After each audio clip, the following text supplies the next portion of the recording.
இல்ல விஜய் நடிச்சிருப்பாராங்கிறது முதல்ல சந்தேகம். அவர் படம் தானே அது. ஏற்கனவே மதுரைன்னு ஒரு படம் அவர் நடிச்சிருக்காரு. அதே படத்தை எப்படி திருப்பி அவர் நடிப்பாரு? பட் விஜய் நடிச்சிருக்காரா? நடிச்சிருக்க மாட்டார். முதல்ல இந்த கதையை ஒத்துக்க மாட்டாரு. இதுவரைக்கும் அவருக்கு சில தயாரிப்பாளர் கொஞ்சம் ஃப்ரீடம் எடுத்துப்பாங்க. இதுவரைக்கும் டைரக்டர் சங்கர் சொன்னதை தயாரிப்பாளர் கேட்டுட்டு இருப்பாங்க. இனிமேல் தயாரிப்பாளரும் கொஞ்சம் அதில் இன்டர்ஃபியர் ஆவாங்க. இன்னைக்கு ஊழலை தாண்டி இன்னைக்கு பேச வேண்டிய விஷயம் நிறைய இருக்கு நாட்டில். மொழிக்கு பாதுகாப்பு இல்லை, மாநில சுயாட்சிக்கு பாதுகாப்பு இல்லை அப்படிங்கிற பல விஷயங்கள் இன்னைக்கு வந்து நம்மளை சுற்றி நிறைய அரசியல் ரீதியாக பேசப்பட வேண்டிய விஷயங்கள் நிறைய இருக்கு. நீட் கோச்சிங் சென்டரில் போய் 1 வருஷம் 1.5 வருஷம் படித்தா தான் அந்த மார்க் தான் அவனுக்கு எலிஜிபிளாகவே இருக்குது. சரி இப்போ +2 முடிச்சுட்டு அவன் இன்ஜினியரிங் போகிறான்னா அதுக்கு வேல்யூ இல்லையே. ஜேஇ போய் படித்தா தான் அவன் இன்ஜினியரிங் போக முடியுமே. இப்படி அந்த மாதிரியான விஷயங்களை ஏன் சங்கர் தொட மாட்டாரு? தில்ராஜ் மறுபடியும் சங்கர் வச்சு படம் டைரக்ட் பண்ணுவாரா? இல்ல இப்போதைக்கு தில்ராஜ் படமே பண்ணுவாராங்கிற சந்தேகமா இருக்கு. இந்த படம் மிகப்பெரிய ஒரு லாஸ். காந்தம் நேயர்கள் அனைவருக்கும் அன்பு வணக்கம். இன்று நம்முடன் நேர்காணலில் இணைந்திருப்பவர் பத்திரிகையாளர் சுபி சார் அவர்கள். வணக்கம் சார். வணக்கம். எப்படி சார் இருக்கீங்க? நலமாக இருக்கிறேன். கேம் சேஞ்சர் மூவி வந்துட்டு போன 10 அப்போ ரிலீஸ் ஆனது. அந்த மூவில இருக்கக்கூடிய ப்ரொமோஷனே வந்துட்டு ஹை லெவலா இருந்துச்சு அப்படின்னு தான் சொல்லணும். 4 பாட்டுக்கு 75 கோடி ரூபாய், சங்கரோட பிரம்மாண்டம், பேன் வேர்ல்டு ரிலீஸ் அப்படின்ற ஏகப்பட்ட விஷயங்கள் போணுச்சு. ஆனா அந்த மூவி ரிலீஸ் ஆனதுக்கு அப்புறம் எதிர்பார்த்தபடி இல்லையோ அப்படின்ற ஒரு ஏக்கம் இருக்கு. என்ன சார் ரீசன்? இல்ல ரீசன்னா அதுக்கு முன்னாடி இந்த ப்ரொமோஷனுக்கே அவங்க வந்து அமெரிக்காவெலாம் போனாங்க. அமெரிக்காவில் போய் கிட்டத்தட்ட ஒரு 200 பேரை கூட்டு போய் அமெரிக்காவில் ப்ரொமோஷன் பண்ணாங்க, பீகாரில் பண்ணாங்க. இந்த மாதிரி ப்ரொமோஷனுக்கே பல கோடிகளை தனியாக செலவழிச்சாங்க. தில்ராஜ் தெரியும், ஏற்கனவே ஒரு தமிழில் வந்து விஜய் வைத்து படம் பண்ணவர், ஒரு பெரிய தயாரிப்பாளர், தெலுங்குலேயே பெரிய தயாரிப்பாளர். அவரும் இந்த ஆதித்ய ராம் அந்த கம்பெனியும் சேர்ந்து தான் அந்த படத்தை பண்ணியிருக்கிறாங்க. ஒரு மிகப்பெரிய ஒரு பொருட்செலவு தான், சும்மா சொல்லக்கூடாது, பெரிய செலவு பண்ணியிருக்கிறாங்க. பட் படம் ஏன் பெருசாக போகலை அப்படிங்கிறதுக்கு பல காரணங்கள் இருக்குது. அந்த படம் நம்ம அந்த ட்ரெய்லர்லாம் பார்க்குறப்பே நமக்கு தெரியும், இது நம்ம தமிழில் அவர் படம் பார்த்த மாதிரி இருந்துச்சு. நிறையா அந்த முதல்வன், இந்தியன், அவருடைய படங்கள் இருக்கிற காட்சிகள் மாதிரி இருக்கிற சிவாஜி, இந்த மாதிரி இருக்குது படமும் பார்க்குறப்ப ஆல்ரெடி நமக்கு பார்த்து பழக்கப்பட்ட ஒரு கதை தான். ஒரு நேர்மையான ஒரு அதிகாரியும் ஒரு அரசியல்வாதிக்கு நடக்கக்கூடிய சண்டை எம்ஜிஆர் காலத்துலேருந்து இருக்குது. அது வந்து ஒரு இதே மாதிரி தமிழ் செல்வன் ஒரு படம், விஜயகாந்த் நடித்த படம், அதில் ஒரு எலெக்ஷன் கமிஷனராக இருப்பார், ஒரு அது அரசியல்வாதியாக இருப்பார். மதுரைன்னு ஒரு விஜய் படம், அதில் வந்து ஐஏஎஸ் ஆஃபீஸராக இருப்பார், ஒரு அரசியல்வாதியாக இருப்பார். அவங்க 2 பேருக்குள்ள மோதல் எப்படி என்ன பண்ணுறாங்கிற கதை தான். அதே கதை தான் இந்த படத்துலையும் பண்ணியிருக்காங்க. பட் கதை அதே மாதிரி இருந்தால் கூட காட்சிகள் ஏதாவது புதுசாக இருக்குமான்னு பார்த்தா அவருடைய படங்களில் வந்த சில காட்சிகளே எடுத்து மற்ற படங்கள் இருக்கிற காட்சிகளை வச்ச மாதிரி போச்சு. அது பெருசாக சுவாரஸ்யம் இல்லை. தமிழ்லையும் அந்த படம் பெருசாக போல, தெலுங்குலையும் அது பெருசாக போல. அந்த படம் ஆல்ரெடி வந்துட்டு இந்தியன் 2வே பெரிய ஃபிளாப் ஆயிடுச்சு. அதற்கப்புறமாவது கொஞ்சம் உஷார் பண்ணி நல்ல ஒரு ஸ்க்ரீன் பிளே கொடுத்துருக்கலாம். அதெல்லாம் வந்துட்டு இந்த மாதிரி ஆயிடுச்சு. இதுல வந்து என்ன சொல்றாங்க அப்படின்னா, ஆந்திரால கூட இந்த படத்துக்கு வந்துட்டு அதிகமான ரெஸ்பான்ஸ் இருந்தது. ஆனால் தமிழ் ஆடியன்ஸ்க்கு மத்தியில் அந்த அளவுக்கு ரெஸ்பான்ஸ் இல்லை அப்படின்னும், இந்த படத்துல விஜய் நடிச்சிருந்தாரு அப்படின்னா வேற லெவல்ல படம் போயிருக்கும் அப்படின்ற மாதிரி விஷயங்கள் சொல்றாங்க. இல்ல விஜய் நடிச்சிருப்பாராங்கிறது முதல்ல சந்தேகம். இந்த கதை அவர் படம் தானே அது. ஏற்கனவே மதுரைன்னு ஒரு படம் அவர் நடிச்சிருக்காரு. அதே படத்தை எப்படி திருப்பி அவர் நடிப்பார்? பட் விஜய் நடிச்சிருக்காரா? நடிச்சிருக்க மாட்டார். முதல்ல இந்த கதையை ஒத்துக்க மாட்டார். ஆல்ரெடி அவர் இந்த மாதிரி படம் பண்ணிட்டாரு. தெலுங்கு ஆடியன்ஸத்தையும் புரிய வச்சும் பண்ணாங்க. தமிழில் இந்த மாதிரியான படங்கள் சுமாராக இருந்தால் கூட தெலுங்கு ஆடியன்ஸ் அவங்க பிளான் பண்ணி தான் பண்ணாங்க. பட் தெலுங்கு ஆடியன்ஸுமே அந்த படத்தை பெருசாக ரெஸ்பாண்ட் பண்ணல. அது என்னென்னா அங்கேயும் இப்போ வந்து வேர்ல்டு மூவிஸ்லாம் பார்க்க ஆரம்பிச்சாங்க. ஓடிடி வந்த பிறகு உலக படங்கள் எல்லாத்தையும் பார்க்குறாங்க. அப்படிங்கும்போது அந்த அவங்களுடைய ரசனைகளும் மாறி போச்சு. கேஜிஎஃப் மாதிரி, பாகுபாலி மாதிரி ஆகி போச்சு. இப்போ ராம்சரண் ஆடியன்ஸ் பார்க்குறாங்க. ராம்சரனுக்கு ஒரு பெரிய ஃபேன் பேஸ் இருக்குது. அந்த ஆடியன்ஸ் தான் இப்போ கொஞ்சம் ரொம்ப ட்ரையாக விடாமல் காப்பாற்றிக்கிட்டு இருக்கிறாங்க. இப்போ 90s காலகட்டத்திலலாம் வந்துட்டு சங்கரோட படம் அப்படின்னாலே பிரம்மாண்டம் அப்படின்னு தான் பேசப்பட்டுச்சு. ஆனால் இப்போ வந்துட்டு இந்தியன் 2வா இருக்கட்டும், அடுத்து கேம் சேஞ்சரும் வந்து நடுநிலையான ஒரு விமர்சனத்தை பெற்றிருக்கு அப்படின்னே சொல்லலாம். இப்படி இருக்கும்பொழுது இவருடைய அதுக்கப்புறமாக இவருடைய டைரக்ட் பண்ணக்கூடிய வாய்ப்பெல்லாம் இருக்கா? வாய்ப்புகள் கிடைக்கும். ஏன்னா வாய்ப்புகள் கிடைக்காம எல்லாம் போகாது. ஒரு தயாரிப்பாளர்கள் கொஞ்சம் யோசிப்பாங்க. நீங்கள் ஒரு கதை சொல்கிறீங்க அப்படின்னா அடுத்து வேல்பாரின்னு ஒரு ஹிஸ்டாரிக்கல் நாவலை பண்ணுறதுக்காக அவர் தயார் பண்ணிட்டு இருக்கிறாரு. பெரிய பொருட்செலவு தேவைப்படும். தயாரிப்பாளர்கள் கொஞ்சம் யோசிப்பாங்கல்ல, சார் இவ்வளோ வேணாம், இதை குறைச்சிக்குங்க அப்படிமா சில ரிஸ்ட்ரிக்ஷன் போடுவாங்க. இப்போ எடுத்ததை போட்டு காட்ட சொல்லுவாங்க. இந்த மாதிரியான விஷயங்கள்லாம் இது வரைக்கும் அவருக்கு சில தயாரிப்பாளர் கொஞ்சம் ஃப்ரீடம் இருப்பாங்க. இது வரைக்கும் டைரக்டர் சங்கர் சொன்னதை தயாரிப்பாளர் கேட்டுக்கிட்டு இருப்பாங்க. இனிமேல் தயாரிப்பாளர்களும் கொஞ்சம் அதில் இன்டர்ஃபியர் ஆகுவாங்க. பட் அது தயாரிப்பாளர்களை பொறுத்து தான். அது இருந்தாலும் இந்த படம் நம்ம எதிர்பார்த்த அளவுக்கு இல்ல. அதற்கப்புறமாக ஒரு டைரக்ஷன்ல வந்து இந்தியன் 2வும் நீங்க சொன்ன மாரி வேள்பாரி வந்துட்டு ரிலீஸ் ஆக போகுது. சோ இந்த படத்தோட ஒரு எஃபெக்ட் வந்து அந்த படத்த பாதிக்கிறதுக்கு ஏதாவது வாய்ப்பு இருக்கா? கண்டிப்பாக இந்திய வேள்பாரி ஒன்றும் ஆரம்பிக்கவே இல்லை. ம். டிஸ்கஷன் ரேஞ்சில் தான் இருக்குது. ஒன்றும் தயாரிப்பாளர் ஒன்றும் யாரும் கன்ஃபார்ம் ஆகலை. அது கொஞ்சம் டிலே ஆகிற மாதிரி தெரியுது. அதுக்கு இடையில இந்தியன் 3 முடிச்சிடலாம் அப்படிங்கிற ஒரு பிளானில் இருக்கிறாங்க. நம்ம இந்தியன் 3 தான் இமீடியட்டாக ஆரம்பிக்கிறதா இருக்குது. இந்தியன் 3 வந்து ஆல்ரெடி ஒரு 50% போர்ஷன் இருக்குது. இன்னொரு 50% மட்டும் எடுத்தாங்கன்னா அது முழு படமாக வந்துடும். அதை ஓடிடி கொடுக்கறதுக்காக பிளான் பண்ணிட்டு இருக்காங்க. இமீடியட்டாக அவர் ஆரம்பிக்க வேண்டிய படம் இந்தியன் 3 தான் ஆரம்பிப்பார். ஆல்ரெடி லைகா ப்ரொடக்ஷனுக்கும் ஷங்கருக்குமே வந்து நிறைய இஷ்யூ போயிட்டு இருக்கு அப்படின்னு சொன்னாங்க. இதுல இந்தியன் 3 இல்லை இருந்தது, பிரச்சனை இருந்தது. இப்போ கமலஹாசன் அவர்களே நேராக இன்டர்ஃபியர் ஆகி இந்த பிரச்சனையெல்லாம் காம்ப்ரமைஸ் பண்ணியிருக்காரு. அநேகமாக அந்த படம் ஆரம்பிச்சிடும். இப்போ ஷங்கர் அப்படின்னு எடுத்துக்கிட்டாவே இப்போ தொடர்ச்சியாக வந்துட்டு அந்த அளவுக்கு அவருடைய படம் வந்துட்டு ரீச் ஆகல அப்படின்னு தான் சொல்லணும். இதற்கு என்ன ரீசனா இருக்கும் நீங்க நினைக்கிறீங்க? ஒரு ஜெனரேஷன் கேப் தான். இப்போ அன்னைக்கு 90 காலகட்டங்களில் ஜீன்ஸ்னு ஒரு படம் பண்ணுறாரு. ஆமா. அந்த படத்தினுடைய இன்விடேஷனே பயங்கர பிரம்மாண்டமாக இருக்கும். இந்த ஜீன்ஸ் கிளாத்லேயே இன்விடேஷன் பண்ணிருவாங்க, ஜீன்ஸ்னு போட்டிருந்தாங்க. அப்போயே அதெல்லாம் வந்து பெரிய இண்டஸ்ட்ரியிலே வந்து பயங்கரமாக பேசும் பொருளாக மாறிச்சது. ஏன்னா இப்போ பூஜையே ரொம்ப பிரம்மாண்டமாக இருந்தது. உலகத்தின் 7 அதிசயங்களில் போய் பாட்டு எடுக்கிறோம் 90s காலகட்டங்கள், 97 96 காலகட்டங்களில் அப்படின்னு ஒரு பெரிய ஒரு பிரம்மாண்டம், பெரிய ஒரு செட்பேக் கொடுத்த டேரக்டர் தான். பட் எல்லாருக்குமே ஒரு காலகட்டம் இருக்குல்ல, ஒரு ஜெனரேஷன் இருக்குல்ல. அவர் ஒரு கிட்டத்தட்ட ஒரு 30 வருஷம் சினிமாவில் ட்ராவல் பண்ணிட்டார். 30 வருஷம் தொடர்ந்து வெற்றிகள் கொடுத்துட்டு இருக்காரு. ஒரு கேப் ஒழுகும்ல, ஒரு அடுத்த ஜெனரேஷன் வருது. இன்னைக்கு மனிதர்களுடைய உணர்வுகள் மாறி போச்சு, காதல் மாறி போச்சு. இப்போ இந்த லவ் டுடே படம் ஹிந்தியில் பண்ணியிருக்காங்கன்னா படத்துக்கு பெரிய எதிர்பார்ப்பு. அதனால ஒட்டுமொத்தமாக வந்து அவன படம் ரிலீஸ் ஆகலை. அந்த ட்ரெய்லரே இன்னைக்கு மில்லியன் கணக்கில் வியூஸ் போயிட்டு இருக்கு, பெரிய எதிர்பார்ப்பை உண்டு பண்ணியிருக்கு அப்படிங்கிறாங்க. அப்போ மக்களுடைய உணர்வுகள் மாறி இருக்கு, கலாச்சாரம் கொஞ்சம் மாறி இருக்கு. இதான் இந்த மாதிரியான விஷயங்கள் பாருங்க. இப்போ நீங்கள் முதல்வன் ஒரு 2000 பண்ண படத்தை திருப்பி வந்து இப்போ அதே மாதிரியான காட்சிகள் பண்ணுறப்ப கிட்டத்தட்ட 20-25 வருஷம் ஆகிப்போச்சு. அது திருப்பி அதை வந்து உங்களுக்கு ஒர்க் அவுட் ஆகாதுல்ல. ரெண்டாவது இப்போ இன்றைக்கி அந்த படங்கள் எல்லாமே சோசியல் மீடியாவில் இருக்கட்டும், இந்த மாதிரியான யூடியூப்ஸிலான சேனலாக இருக்கட்டும், ஓடிடியில் படங்கள் கிடக்கு. அது ரிப்பீட்டடாக ஏதாவது அந்த படங்கள்லாம் நம்ம பார்த்துடுறோம். ஸ்க்ரால் பண்ணுறப்ப இருக்கட்டும், டிவி பார்க்குறப்ப இருக்கட்டும், அந்த மாதிரி படத்தை பார்த்துறோம். அந்த படம் தான் நமக்கு அப்படி கண்டிப்பாக தெரிஞ்சு. இப்போ 24 வயசில் ஒருத்தர் இருக்காருன்னா அந்த படம் பிறந்தப்போ தான் அந்த படம் வந்திருக்கும். இப்போ அந்த படத்தை அவர் பார்க்குறதுக்கு ஏதாவது ஒரு 1000 வழிகள் இருக்குது. அது ஸ்க்ரால் பண்ணிட்டு இருக்கு. இப்போ இந்தியன் படத்தோட சீன் பார்த்துடலாம், இல்லை ஏதாவது சேனல்ஸில் போடலாம், ஏதாவது ஒன்றில் ஒரு வழியில் பார்த்துடலாம். அப்போ அந்த படத்தை அவங்க பார்த்துறாங்கல்ல. அப்போ அதவே திருப்பி எடுக்கிறப்ப அது வந்து ஃப்ரெஷ்ஷாக இருக்காதுல்ல. அது வந்து இன்னைக்கு போகாது. அது ஒரு ஜெனரேஷன் கேப்பு, அது ஒரு காரணம்.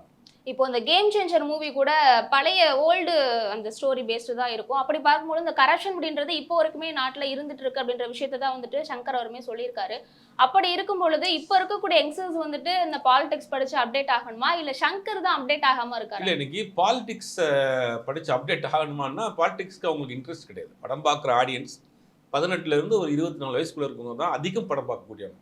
அப்புறம் ஒரு காலகட்டத்துக்கு பிறகு செலக்டடான மூவி பார்ப்போம், அப்புறம் ஒரு காலகட்டத்துக்கு என்றைக்கே ஃபெஸ்டிவலில் மூவி பார்ப்போம் அப்படிங்கிற மாறிடுவாங்க. அவங்களுடைய ஃபேமிலி, குழந்தைகள், பிஸ்னஸ், தொழில்னு போயிடுவாங்க. அப்போ அது ரெப்பீட்டடாக படம் பார்க்கக்கூடிய ஆடியன்ஸ் யாருன்னா இந்த 18 அந்த 24 வயசுக்குள்ளவங்க.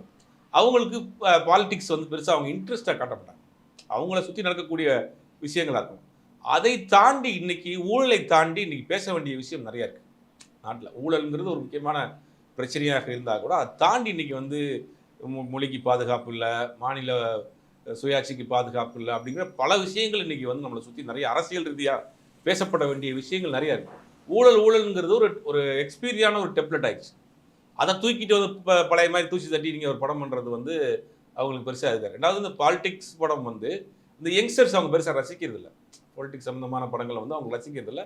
எங்களுக்கு தேவையில்லை, நாங்கள் தெரியாமல் தெரிஞ்சுக்கிறோம், இப்போ எதுக்கு அது எங்களுக்கு அப்படிங்கிற மாதிரியே பார்க்குறாங்க. என்டர்டைன்மெண்ட் பண்ணுறதுக்காக நாங்கள் தேட்டருக்கு போகிறோம், அங்கே எங்களுக்கு ஒரு சாங் இருக்கணும், ஒரு இதாக இருக்கணும், ஃபாஸ்ட்டாக படம் போகணும், நீங்கள் எங்களுக்கு வந்து இந்த ஊழல் இருக்கிற கிளாஸ்லாம் எங்களுக்கு எடுக்காதீங்க. எப்போதுமே மூவிஸ் அப்படின்னா இது ஒரு இதாகிடுச்சு. எல்லாமே மூவிஸ் அப்படின்னாலே ஒரு என்டர்டைன்மெண்ட், ஒரு ஃபன்னு, அந்த மாதிரி போக ஒரு தீம்ஃபுல் ஸ்டோரி எப்போதான் நம்ம வந்து பார்க்க போகிறோம் அப்படின்ற. இல்லை, அதே நீங்கள் இன்ட்ரெஸ்டிங்காக கொடுக்கணும்ல. என்ன பண்ணாலும் அதில் ஒரு இன்ட்ரெஸ்டிங்காக கொடுத்துட்டா பார்த்துருவாங்க.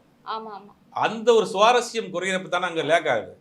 இப்போ ஊழல்ங்கிற விஷயத்தை திருப்பி நீங்கள் இந்தியன் டூவில் எடுக்கிறீங்க, அதில் எடுக்கிறீங்க. ஊழலை தாண்டி இன்னைக்கு பேச வேண்டிய விஷயம் இருக்குது. ஒரு பையன் இன்னைக்கு பைக்கில் போகிறான், அவன் வந்து ஹெல்மெட் போடல, அவனை பிடிக்கிறாங்க, அவனுக்கு அதான் பிரச்சனை. அன்றைக்கி அவனுக்கு அதான் இன்றைக்கி பெருசாக பிரச்சனை.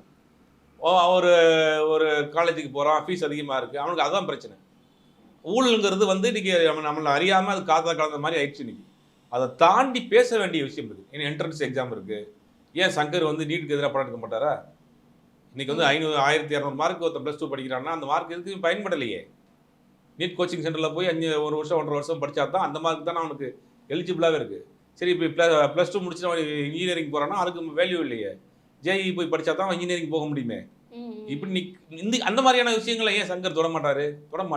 இப்போ இந்த படத்தோட மைனஸ் என்னன்னு நீங்க சொல்லுவீங்க? இந்த படத்துல இந்த மாதிரி ஸ்கிரீன் பிளே இருந்திருந்தா இன்னும் கொஞ்சம் பெட்டரா இருந்திருக்கும். மைனஸ்ங்கிறது வந்து ஸ்கிரீன் பிளே தான். ஸ்கிரீன் பிளே தான். கதையும் வந்து ரொம்ப பழைய கதை தான். ரெண்டுமே கதையும் ஸ்கிரீன் பிளேயுமே ரொம்ப ஒரு பழைய விஷயம் தான். மற்றபடி பிரம்மாண்டம்ங்கிறது அவர் ஆல்ரெடி படத்தில் காமிச்சிருக்காரு. பிரம்மாண்டத்தை மட்டும் வச்சு ஒரு 8.5 மணி நேரம் நான் பாட்டை தான் சார் சொல்லலாம். ஸ்கிரீன் பிளே அந்த அளவுக்கு பாட்டுமே வந்து அந்த ஒரு பாட்டு தான் நல்லா இருக்குது. வேர்க்கண்டி பாட்டு மட்டும் தான் நல்லா இருக்குது. மீதி பாட்டுலாம் வந்து பணம் செலவழிச்சிருக்கிறது தெரிய தவிர ரசிக்கிற மாதிரி இல்லைங்க. கிட்டத்தட்ட அந்த ஒரு பாட்டு கூட எடுத்துட்டு மறுபடியும் டெலீட் பண்ணிட்டாங்க. அதுல கூட நிறைய கோடி எடுத்து வச்சிருக்காங்க. ஃபுட்டேஜ் அதிகமாக இருக்குங்கிறதுனால அதை யூஸ் பண்ணாமல் வச்சிருக்காங்க. இதெல்லாம் ஏன் பண்ணுறாங்கன்னு தெரியல. நிறையா டேரக்டர் அந்த காலங்களில் ஒரு 20 வருஷத்துக்கு முன்னாடி உள்ள டேரக்டர் பிளான் பண்ணிட்டு கரெக்டாக போவாங்க. 20 நாள் 25 நாள், 2வது ஸ்டேட்டில் ஒரு 25 நாள், அதோட முடிஞ்சு 20 நாள் 40 நாள் ஒரு பேச்சு ஒரு 10 நாள் முடிஞ்சிருவாங்க படத்தை. இப்போ அவங்க நினைச்சதெல்லாம் எடுத்துக்கிட்டே இருக்கிறாங்க படம். அவங்களுக்கு கிரியேட்டிவிட்டிங்கிறது எப்படினாலும் வரும். என்ன சொல்றாங்கன்னா நிறைய ப்ரொடியூசர்ஸ் டைரக்டர்ஸ் வந்துட்டு அதிகமா வந்துட்டு கதை வச்சுட்டு ப்ரொடியூசர் இல்லாம எல்லாம் அலைஞ்சிட்டு இருக்காங்க. ஆமா, இந்த மாதிரி பிரம்மாண்ட படங்கள்னு சொல்லி தயாரிப்பாளர் அழிச்சிட்டீங்கன்னா அது தயாரிப்பாளர் படம் பண்ணுவாரா? ஏவிஎம் படம் பண்றாங்களா, சூப்பர் குட் படம் பண்றாங்களா, சத்யஜோதி படம் பண்றாங்களா? அவங்கெல்லாம் வந்து படம் பண்ண தெரியாமையா இருக்கிறாங்க. அவங்களுக்கு சினிமா தெரியாதா, அவங்களுக்கு தொழில் தெரியாதா? இந்த மாதிரி பண்ற வேலை தான். இப்போ நீங்க வந்து ஒரு கதையை வந்து இப்போ சமீபத்தில் இந்த மாதிரி நான் இந்த சம்பவம் வந்து அவர் சம்பவம் சொல்கிறேன். அது மாதிரி 100 படம் இருக்கும். ஒரு டேரக்டர், புது டேரக்டர் ஒரு 4-5 படம் பண்ண டேரக்டர் ஹீரோவை வச்சு ஒரு படம் பண்ணுறாரு. 4 கோடி ரூபா பட்ஜெட் கொடுக்குறாரு. படம் 4 கோடி ரூபாயில் ஆரம்பிக்கப்படுது. பட் அந்த படம் முடிக்க போகிறப்ப வந்து 9 கோடி ரூபா முடிக்கப்படுது. அந்த டேரக்டர் மிச்சம் 5 கோடி ரூபா கடன் வாங்குறாரு. அந்த ஹீரோவுக்கு அந்த 9 கோடி ரூபாய்க்கு பிஸ்னஸ் கிடையாது. வட்டி மேலே வட்டி ஏறிட்டு போகுது. படம் 1.5 வருஷம் ஆச்சு. படத்தை ரிலீஸ் பண்ணவும் முடியல. அவர் போட்ட 4 கோடியும் போச்சு. வாங்கின 5 கோடிக்கு வட்டி கட்டிக்கிட்டு இருக்கிறாரு. பணமும் போச்சு. அப்போ என்ன செய்ய? அப்போ அந்த தயாரிப்பாளர் எப்படி வருவார்? அப்போ ஒரு திட்டமிடலே இல்லை. இப்போ இங்கே வந்து இப்போ இருக்க வர்றவங்க என்னன்னா எடுத்தோடனே 300 நாள் படம் எடுக்கணும், 400 நாள் படம் எடுக்கணும். சதுரங்க வேட்டைன்னு ஒரு ஹெச் வினோத் டேரக்டர் படம் பண்ணுறாரு. அந்த டேரக்டர்கிட்ட மனோபாலா தான் ப்ரொடியூசரு. மனோபாலா சொல்கிறாரு, இந்த மாதிரி நான் ஒரு காசு சொல்கிறாரு, ஓகே பண்ணுறாரு, நீங்கள் ஷூட்டிங் போங்கன்றாரு. ஒரு வெறும் 10 பேரோட ராம்நாட்டுக்கு ஒரு சின்ன ஹோட்டலில் தங்கி ஒரு போர்ஷனை ஒரு 4 நாள் எடுத்துகிட்டு வந்துட்டாரான். மனோபாலாவுக்கு ஒரே சந்தேகம், படம் எடுத்துருக்காங்களா, ஷார்ட் ஃபிலிம் எடுத்துருக்காங்களா. வந்து கட் பண்ணி போட்டு பார்த்தப்பறம் தான் தெரிஞ்சிருக்கு அவளுக்கு அவ்வளோ இம்பார்ட்டண்ட்டான ஒரு இது பண்ணியிருக்காங்க. இப்போ அவருக்கு பிரம்மாண்டமாக படம் தெரியாதா? அந்த சதுரங்க வேட்டை படம் இன்றைக்கி வரைக்கும் கொண்டாடப்படுறோம். இன்றைக்கி வரைக்கும் எவர்கிரீன் மூவி அது. அந்த படத்தில் பார்த்தா கதை என்ன, ஒரு ஏமாத்துறான், ஃப்ராட் பண்ணுறாங்கிறது தான் கதை. ஆனால் அவனுக்கு ஒரு ஃப்ளாஷ்பேக் இருக்கும். அந்த காந்தி பாபுக்கு ஏன் இப்படி ஆனாங்கிறதுக்கு ஒரு ஃப்ளாஷ்பேக் இருக்கும். அதுக்கு பிரம்மாண்ட இயக்குனராக இருந்தால் அதுக்கு ஒரு பல செட்டை போட்டு, அதுக்கு ஒரு அம்மா போட்டு, அதுக்கு ஒரு சாங்கை போட்டு, அதுக்கு ஒரு 10-20 லட்சம் செலவழிச்சிருப்பாங்க. அவர் ஹெச் வினோத் பாயிண்ட் ஆஃப் என்ன சொல்கிறாரு, அவன் கெட்டவன் தான், பட் அவனுக்கு ஒரு ஃப்ளாஷ்பேக் இருக்குது. அதை நம்ம சொல்ல வேண்டிய அவசியம் இல்லை. அது ஒரு சும்மா 2Dயில் ஒரு 5 நிமிஷம் சொல்லிட்டு போயிடுவாங்க.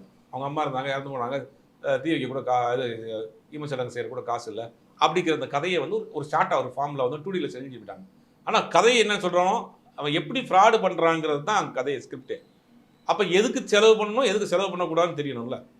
பிரம்மாண்டம்ங்கிறதுலாம் எதுக்கு வேணாலும் பண்ணலாமா? சமீபத்தில் ஒரு படம் பார்ட் 2 வந்த படம், அந்த படத்தை காட்டுக்குள்ளே எடுத்துக்கிறாங்க. அந்த படத்தில் ஒரு 20 நிமிஷம் போர்ஷன் வந்து காட்டுக்குள்ளேயே பேசிட்டு வர்றாங்க. இந்த காட்டுக்குள்ளே எடுக்கிறதுக்கு ரியலாகவே ஒரு ஃபாரஸ்ட்டில் போய் இப்போ 10 கேரவானை கூட்டு போய் பெர்ஃபெக்ஷன் பார்த்து நைட் எஃபெக்டில் அந்த காட்டுக்குள்ளே பேசிக்கிட்டே நடந்து வர்றாங்க. என்ன தெரியும் நைட் எஃபெக்டில் காட்டுக்குள்ளே? ஒன்றும் தெரியாது. இங்கே இருக்கிற ஏதாவது கார்டனில் நைட் எஃபெக்டில் எடுத்துகிட்டு போயிடலாமே அந்த சீனை. அப்போ எதுக்கு செலவு பண்ணணும், எதுக்கு செலவு பண்ணக்கூடாது? அது அவங்களுடைய இது பாயிண்ட் ஆஃப் வியூ என்னென்னா, அந்த இண்டஸ்ட்ரிக்கு அவங்க செய்கிற துரோகம். ஒரு படத்தை நீங்கள் ஒரு ப்ரொடியூசரை காலி பண்ணுறீங்கன்னா அந்த இண்டஸ்ட்ரிக்கு நீங்கள் செய்யக்கூடிய துரோகம். நீங்கள் சொல்கிற பட்ஜெட் ஒன்று, முடிக்கிற பட்ஜெட் ஒன்று. அதாவது ஒரு ஹீரோவை வச்சு பண்ணுறோன்னா இந்த ஹீரோவுக்கு இவ்வளோ தான் பிஸ்னஸ்ங்கிறத இது தெரியணும். ஒரு ஹீரோவை வச்சு பண்ணுறோம், புதுமுகங்களை வச்சு பண்ணுறோன்னா இவ்வளோ தான் பிஸ்னஸ். இதுக்குள்ளே படம் பண்ணால் தான் தயாரிப்பாளர் விட்டுட்டு அவருக்கு லாபம் கிடைக்கும், அடுத்து படம் பண்ணுவார். நீங்கள் ஒரு தயாரிப்பாளர் கிடைச்சிட்டார் அப்படிங்கிறதுக்காக வந்து பண்ணக்கூடாது. அதுக்கு உதாரணம் வந்து நம்ம ஹெச் வினோத் மாதிரி டேரக்டர் வந்து ப்ரொடியூசர் எப்படி காப்பாற்றிருக்காங்க. முதல் படம் வாய்ப்பு கிடைக்கிது, அவர் கிடச்சிருந்தா அவருக்கு தயாரிப்பாளர் பெரிய தயாரிப்பாளர் தான், அவருக்கு நடிகர் தான். அவர் நினச்சிருந்தா என்ன பண்ணியிருப்பார், கேரவன் கொடுத்து என்ன வேணாம் சார், நான் சிம்பிளாக படம் பண்ணி தரேன் அப்படின்னு சிம்பிளாக சின்ன பட்ஜெட்டில் பண்ணப்பட்ட படம் தான் சதுரங்க வேட்டை. அது எத்தனையோ கோடிகளை கொண்டு வந்து கொடுத்த படம், எத்தனையோ பேர் வாங்கி கொடுத்த படம், எத்தனையோ அவார்டு வாங்கி கொடுத்த படம். இன்றைக்கி ஹெச் வினோத்துங்கிற ஒரு டேரக்டரை தமிழ் சினிமாவுக்கு அறிமுகப்படுத்திய படம். ஏன் அவருக்கு அந்த படத்தை பிரம்மாண்டம் எடுக்க தெரியாதா? பிரம்மாண்டம்ங்கிறது தேவைக்கு தான் பயன்படுது, ஆடம்பரம்ங்கிறது தேவைக்கு தான் பயன்படுது. நம்மள்கிட்ட குடம் இருக்கிறதுக்காக வீட்டுக்குள்ளே குடம் வச்சுட்டே தெரிய முடியுமா? பிரம்மாண்டம்ங்கிறது வந்து தேவை தான். அப்போ இந்த சில டேரக்டர்ஸ் என்ன பண்ணுறாங்கன்னா இந்த மாதிரியான வேலைகள் செய்கிறப்ப அந்த இண்டஸ்ட்ரியை அழிக்கக்கூடிய வேலையை செய்கிறாங்க. இப்ப தில்ராஜ் மறுபடியும் சங்கர் வச்சு ஏதாவது படம் டைரக்ட் பண்ணுவாரா? இல்லை இப்போதைக்கு தில்ராஜ் படமே பண்ணுவாராங்கிற சந்தேகமா இருக்கு. இந்த படம் மிகப்பெரிய ஒரு லாஸ். கண்டிப்பா. ஏன்னா திருப்பி படமே பண்ணுவாராங்கிறதுல கொஞ்ச நாளைக்கு அவர் இதுலேருந்து ரிலீஸ் ஆகி வர்றதே கொஞ்ச நாள் ஆகும். அவர் நிறைய தொழில்கள் பண்ணிட்டு இருந்தாலும் கூட இந்த இழப்பு வந்து ஒரு பெரிய இழப்பு அவருக்கு. தில்ராஜ் மாதிரியான ஆளுக்கு செமயான ஒரு அடி தான். அதில் மீண்டு எழுந்து கொஞ்சம் ரிலாக்ஸ் ஆகிட்டு அடுத்த படம் பண்ணுவார். அது சங்கரை வச்சே பண்ணுவாராங்கிறதெல்லாம் அவர் எப்படி அவரே தலையில் மண்ணலி போட்டுக்குவாரு அவர்.